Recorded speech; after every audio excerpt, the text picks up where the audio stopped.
तुलसी साक्षात भगवान की प्रियतमा है। तुलसी की महिमा पुराणों में इतनी अधिक है कि यदि समस्त पुराणों में से तुलसी महिमा संबंधी वाक्यों का संग्रह किया जाए तो एक स्वतंत्र ग्रंथ तैयार हो जाएगा। इतनी तुलसी की महिमा का वर्णन। भगवान व्यास के इतने वचन हैं तुलसी की संबंध में।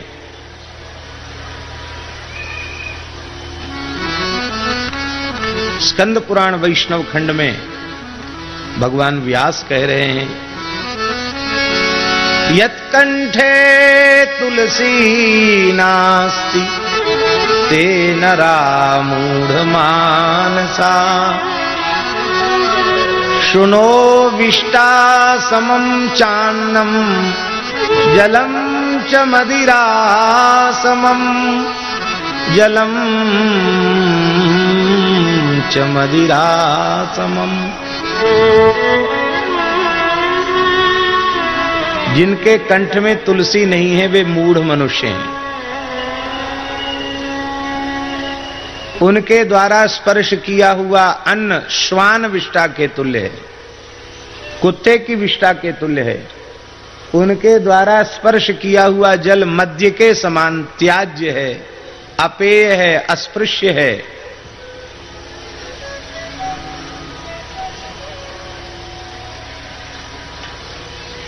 यज्ञोपवीत वद्धार्या कंठे तुलसी मालिका। द्विजाति को जैसे प्रतिज्ञा पूर्वक यज्ञोपवीत धारण करना चाहिए, ऐसे ही वैष्णव मात्र को, वह किसी वर्ण किसी आश्रम का हो, वैष्णव मात्र को अपने कंठ में तुलसी धारण करनी चाहिए। यज्ञोपवीत वद्धार्या कंठे तुलसी मालिका क्षणार्धम तद विहीनोपि विष्णुद्रोही भवेन्नरः। आधे क्षण तुलसी से हीन हो जाए तो भगवत द्रोही के तुल्य हो जाता है। कहीं पुराण वचन ऐसा भी आया है कि बिना तुलसी धारण किए जो भगवत विग्रह का स्पर्श करता है उसे विग्रह को खंडित करने का पाप लगता है, मूर्ति भंजन का पाप लगता है। श्री रामानुज संप्रदाय में उनकी एक भावना है कि तुलसी इतनी पवित्र है और उसका जल शरीर का पर पड़कर पैर में आए तो यह एक प्रकार से तुलसी के प्रति अपराध होगा। इस भावना के कारण वे लोग सतत तुलसी धारण नहीं करते, किंतु भगवान का अर्चन करने जब पहुंचेंगे या संध्या गायत्री करने बैठेंगे तो तुलसी की पंचमाला अवश्य धारण करेंगे। हमने एक बार जिज्ञासा की तो उन्होंने कहा, महाराज बिना तुलसी धारण के कोई भागवत सेवा का कृत्य संपादित नहीं किया जा सकता है, शास्त्र में उसका निषेध है।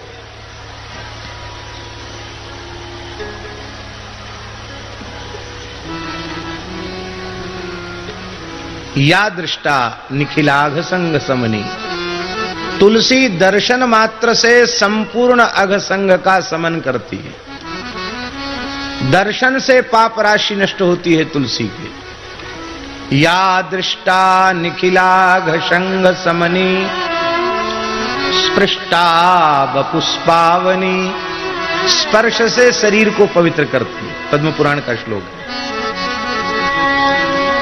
ये शरीर मलमूत्र का भांड है, जल और मृत्तिका से पर्याप्त शुद्धि करने के बाद भी मलमूत्र समाप्त नहीं होता, वो तो रहता ही है, रहना भी जरूरी है।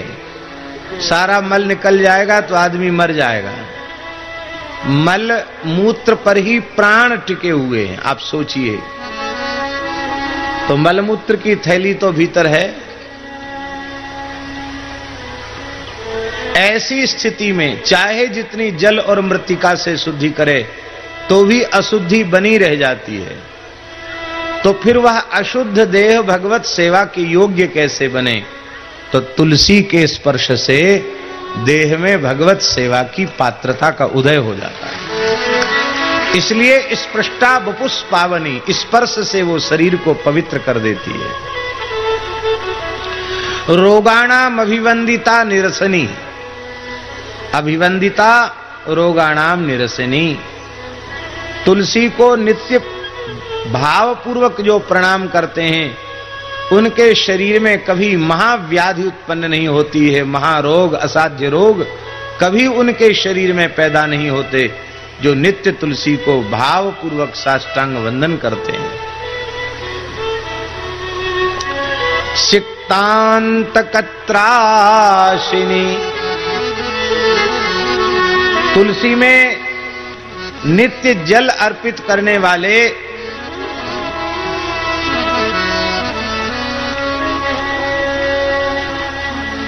उनको देख करके अंतक,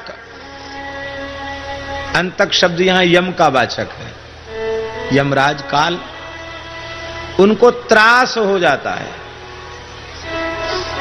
पहले तो उसका बहुत लंबा चौड़ा खाता लिख करके तैयार था चित्रगुप्त के यहां, और जैसे ही वह व्यक्ति तुलसी में जल सिंचन करने लग जाता है, यमराज डर जाते हैं कि ये तो भगत बन गया, वैष्णव बन गया, रोज तुलसी में जल चढ़ाता है, अब इसका खाता सब फाड़ के फेंक दो, अब ये नरक आने वाला नहीं है। सिक्तांत का त्रासनी, कहां तक कहें, जो तुलसी भगवान को अर्पित करते हैं, भगवान के चरणों में प्रेम उन्हें प्राप्त हो जाता है। जो तुलसी के पौधे को रोपित करते हैं, मानो उन्होंने अपने हृदय रूपी क्षेत्र में भक्ति रूपी पौधे को आरोपित कर लिया। भगवान के चरणों में अर्पित कर न्यस्तात चरणे विमुक्ति फलदा, उनको मोक्ष प्राप्त हो जाता है। ऐसी तुलसी को प्रणाम। श्रीमद् भागवत के अत्यंत रसमय प्रकरण रास पंचाध्यायी में तुलसी को ब्रजांगनाओं ने कल्याणी कहा। दो संबोधन किए तुलसी के। कच्चित तुलसी कल्याणी गोविंद चरण प्रिये, सहत्वालि कुलैर बिभ्रत दृष्टस्तेति प्रियोच्युतः। हे भगवती, हे कल्याणी, हे तुलसी, हे गोविंद चरण प्रिये, आपकी पुष्पित मंजरी के ऊपर भ्रमर मडरा रहे हैं। लगता है कि तुम्हें श्याम सुंदर का दर्शन स्पर्श अवश्य ही प्राप्त हुआ है। हमें केवल इतने अंश पर विचार करना है कि वह कल्याणी है, और पूरे का व्याख्यान नहीं करना, केवल कल्याणी। इसका तात्पर्य है कि जीव मात्र का कल्याण करने में तुलसी समर्थ है। जीव मात्र का कल्याण।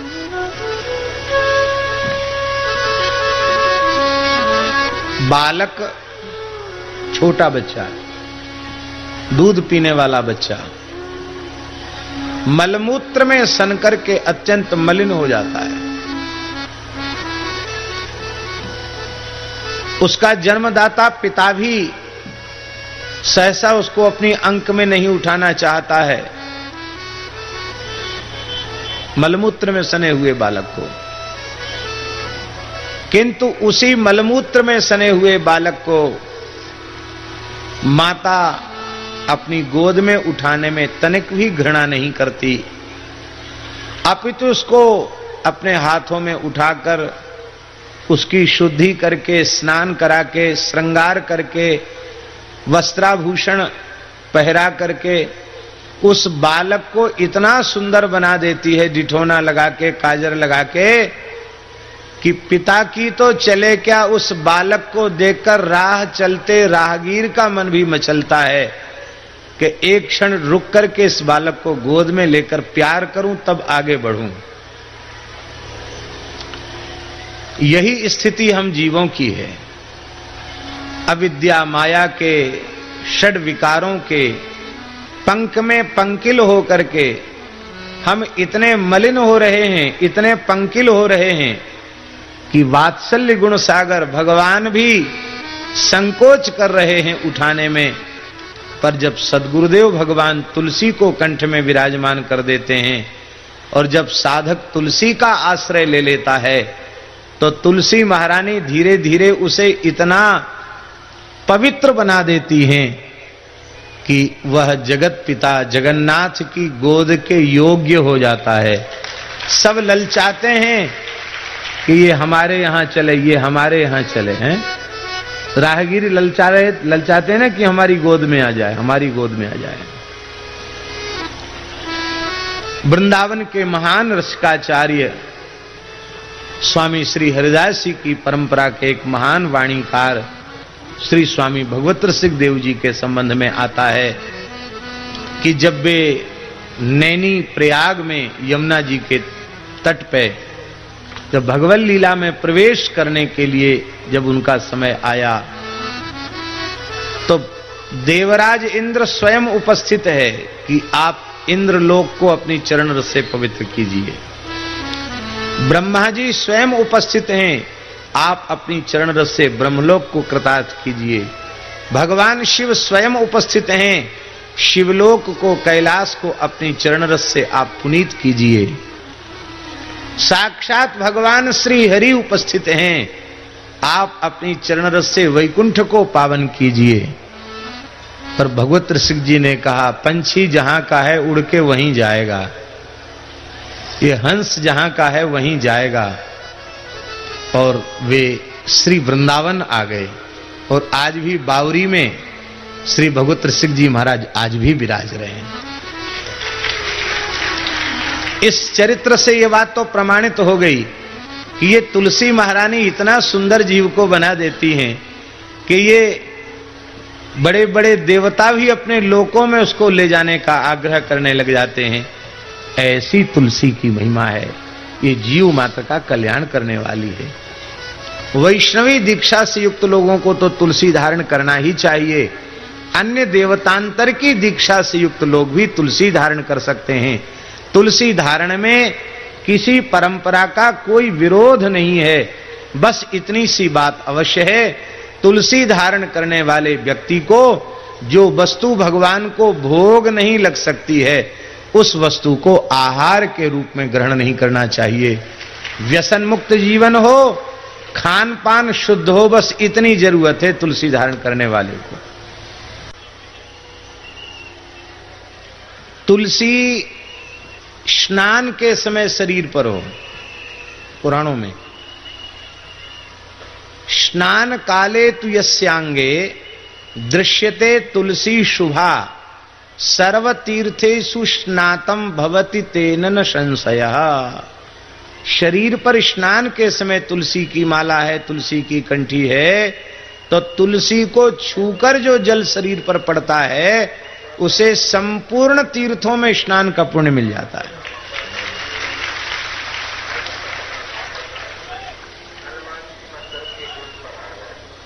तुलसी कंठ में है और भगवत प्रसाद ग्रहण करता है। तो पुराणों में लिखा है, सिखते सिखते तु लभते बाजमेधि फलम मुने। उसको अन्न के एक एक कण पर अश्वमेध यज्ञ का पुण्य प्राप्त होता है। अब भोजन करने में तो कोई कठिनाई नहीं है, तुलसी गले में है और भगवत प्रसाद सेवन कर रहे हैं, उसकी ये महिमा है। शरीरम दह्यते येषाम तुलसी काष्ठ बन्हिना नतेषाम पुनरावृत्ति विष्णु लोकात कथंचन। जिनका अग्नि संस्कार तुलसी की लकड़ी से होता है, अर्थात तुलसी का काष्ठ उनके मुख पर वक्षस्थल पर अधिक मात्रा में बधरा करके फिर उन्हें मुखाग्नि दी जाती है, तो वे भगवान के धाम से लौटकर कभी नहीं आते। इतनी महिमा है। तुलसी की सूखी लकड़ी, उसको पत्थर पर घिस करके और उस चंदन को जो भगवान को अर्पित करता है केसर आदि का मिश्रण करके, उसी को शास्त्री जी हरिचंदन कहा गया। पुराण में, स्कंद पुराण पद्म पुराण में उसी का नाम है हरिचंदन। सर्वांगे हरिचंदनम सुललितम कंठे च मुक्तावली। ये हरिचंदन क्या है? तुलसी काष्ठ से उतारा हुआ चंदन हरिचंदन है। जो भगवान को तुलसी काष्ठ से घिसा हुआ चंदन अर्पित करता है, उसे भगवान प्रसन्न होकर अपना सर्वस्व भूत आलिंगन प्रदान करते हैं। क्योंकि तुलसी से घिसा हुआ चंदन, वो उसके लेप से भगवान को अपनी प्रियतमा के आलिंगन का सुख प्राप्त होता है। युगल गीत में दिव्य गंध तुलसी मधुमत्तई जो आया है शब्द, दिव्य गंध तुलसी की कही, उस दिव्य गंध के ऊपर श्री वल्लभाचार्य महाप्रभु जी की सुबोधनी टीका का भाव दृष्टव्य है। श्री वल्लभाचार्य महाप्रभु सुबोधनी में दिव्य गंध की व्याख्या करते हुए कह रहे हैं कि श्री राधा रानी के श्री अंग की जैसी गंध तुलसी की पुष्पित मंजरी में आती है, इसलिए ये गंध भगवान को अतिशय प्रिय है, इसलिए इसे दिव्य गंध कहा। ये किसी प्राकृत पुष्प आदि की गंध नहीं है, ये साक्षात प्रिया जी वृषभानुनंदिनी श्री राधा रानी के श्री अंग का सौरभ है, जो तुलसी की मंजरी से प्रकट होता है।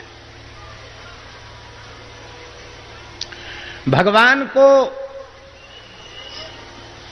चाहे जितना सुंदर पदार्थ अर्पित कर दो पवित्रता से बना करके, और तुलसी दल नहीं पधराओ तो, ये तो हम लोग सब गाते हैं, 56 भोग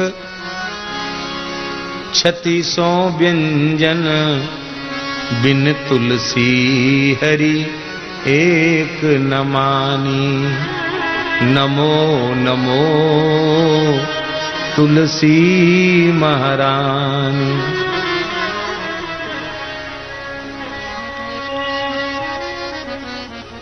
हमारे वैदिक सिद्धांत के अनुसार जीव और प्रकृति ये दोनों परमात्मा के भोग्य हैं, और भगवान एकमात्र भोक्ता हैं। तो भोग्य वस्तु को भोक्ता कब अंगीकार करेगा? है स्वाभाविक है, तुलसी दल पधराए बिना भगवान अंगीकार नहीं करेंगे।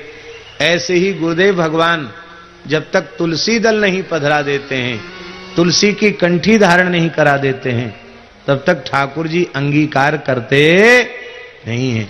जीव भगवान का भोग्य बन जाता है, इसलिए मनुष्य मात्र को तुलसी धारण करना चाहिए।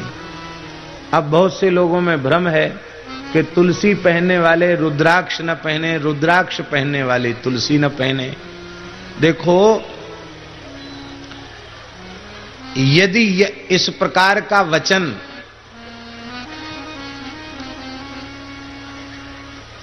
आर्ष वचन है,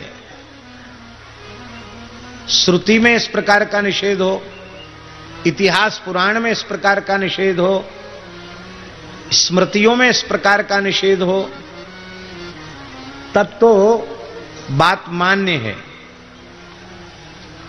और मान लो निषेध वचन प्राप्त नहीं है, तो केवल अपने मन की भावना या कल्पना कर्तव्य अकर्तव्य के विषय में प्रमाण नहीं हुआ करती। तस्मात् शास्त्रम प्रमाणम ते कार्या कार्य व्यवस्थित। शास्त्र ही परम प्रमाण है। भगवान कह सकते थे कि मैं प्रमाण हूं, लेकिन अपने को प्रमाण नहीं कहा, शास्त्र को प्रमाण कहा। भगवान अपने को प्रमाण मानने की बात कहते ना, तो कृष्णावतार में कई काम ऐसे भी हुए जो बहुत उत्तम जिन्हें नहीं कहा जा सकता है। द्वारिका लीला में, विवाह आदि के प्रकरण में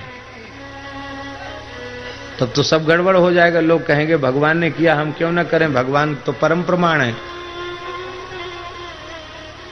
पर भगवान ने क्यों किया, किस लिए किया, वे कौन थे, मूल में वो कौन थे, ये सब एक विचार का विषय है। भगवान के द्वारा उस अवस्था में भी शास्त्र का उल्लंघन नहीं है, वह एक अलग चर्चा है। लेकिन सामान्य लोगों को अपशिक्षा प्राप्त न होने लग जाए, इसलिए भगवान ने अपने को प्रमाण न कहकर शास्त्र को ही प्रमाण माना। शास्त्र ही प्रमाण है। तो जहां तक इस दास ने स्मृतियों को, पुराण इतिहास को जहां तक देखने का सौभाग्य मिला है, वहां तक हमने कहीं कोई निषेध वचन नहीं पढ़ा है कि तुलसी के साथ रुद्राक्ष नहीं, रुद्राक्ष के साथ तुलसी धारण नहीं करनी चाहिए। रुद्राक्ष की भी महिमा है, तुलसी की भी महिमा है। कोई रुद्राक्ष पहनता है और यह संकोच है कि अब हम तुलसी कैसे पहने, तो रुद्राक्ष के साथ तुलसी भी पहन सकता है। कोई तुलसी धारण करता है पर उसकी भावना पुराणों में रुद्राक्ष के महात्म्य को पढ़ करके धारण करने की भावना है, तो वो रुद्राक्ष भी धारण कर सकता है। दोनों धार्य हैं। सनातन धर्म के सिद्धांतों का अपने निजी दुराग्रह छोड़ करके सनातन धर्म के सिद्धांतों का हमें समादर करना चाहिए। तो जीव भोग्य है और भगवान भोक्ता हैं, और यह भोग्य वस्तु भगवान कैसे स्वीकार करें कि हम भोग्य तो हैं, पर तुलसी महारानी कृपा करेंगी तो भगवान हमें अंगीकार कर लेंगे। महाराज जी, तुलसी काष्ठ की अग्नि से, तुलसी की सूखी लकड़ी, उससे भगवान का नैवेद्य सिद्ध किया जाए, रसोई सिद्ध की जाए, और वह नैवेद्य भगवान को भोग लगाया जाए, तो 1000 वर्षों तक की तृप्ति भगवान को हो जाती है। इतनी महिमा तुलसी की, बहुत अधिक महिमा है। हमने रामानंदीय उपासना दर्पण में, उसके परिवर्धित संस्करण में श्री तुलसी की महिमा अनेक पुराणों से, अनेक ग्रंथों से उसमें संकलित कर दी है, इसी दृष्टि से कि यहां एक जगह उपलब्ध हो जाए। ऐसी अनंत तुलसी की महिमा है।